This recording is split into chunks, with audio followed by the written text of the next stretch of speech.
You ask Tiger to solve. This deals with linear equations with one unknown. The final result is n equals -38/5. Let's solve it step by step. Swap sides. Group all constants on the right side of the equation. Subtract 7 from both sides. Group like terms. Simplify the arithmetic.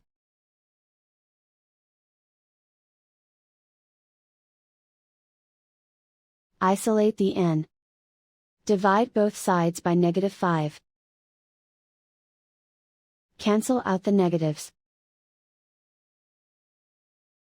Simplify the fraction. Move the negative sign from the denominator to the numerator. And so the final result is n equals -38/5.